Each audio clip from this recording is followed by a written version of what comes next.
बहुत ही मुश्किल मरला होता है बच्ची का खसूसन रिश्ता करना। मेरी दिली दुआ है कि मौला करीम जितने भी मेरे सुनने वाले हैं, फेसबुक पेज के ऊपर सुनने वाले हैं या यूट्यूब पर सुनने वाले हैं, या जिनको जनाब आगे शेयर किया जो व्हाट्सएप के ऊपर सुनने वाले हैं, मौला इन सब के लिए आसानियां पैदा फरमा। ये मेरी दिली दुआ है और ये दुआ रहती है हर वक्त मेरी आप लोगों के लिए।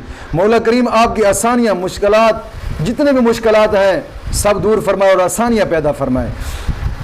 तो ये जो आज का वजीफ़ा है ये उनके लिए है कि जिस लड़की का रिश्ता ना हो रहा हो, या जनाब अली रिश्ता तो आता है लेकिन कोई अच्छी जगह नहीं है, अच्छी जगह रिश्ता हो जाए, तो ये उन बच्चियों के लिए, और ये इस वजीफ़े को बच्ची के वालिदैन भी कर सकते हैं और बच्चियां खुद भी कर सकती हैं। दोनों अगर करें तो इसका करने का वक़्त 2 है और दोनों वक्त ही करना ज़रूरी है।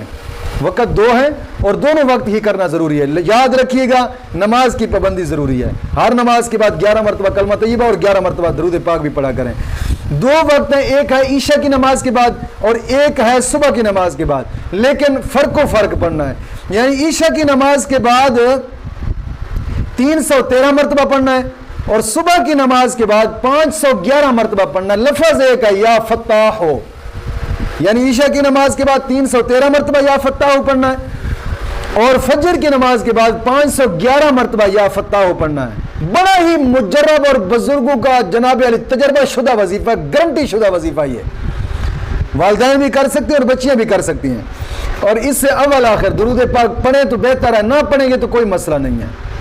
यानी ईशा की नमाज के बाद फौरन पढ़े 313 मरतबा या फत्ताह हो और फजर की नमाज के बाद 511 मरतबा पढ़े या फत्ताह हो। इंशाअल्लाह अज़ीज़ जल्द अज जल्द आपका गुमान भी नहीं होगा, इतना गैबी मदद मौला करीम की तरफ से होगी और जल्द अज जल्द इंशाअल्लाह रिश्ता हो जाएगा और अच्छी जगह पर होगा, जहां पर आपका गुमान भी नहीं होगा, ऐसी जगह पर रिश्ता होगा। मौला करीम दीन मतीन की समझ अता फरमाए।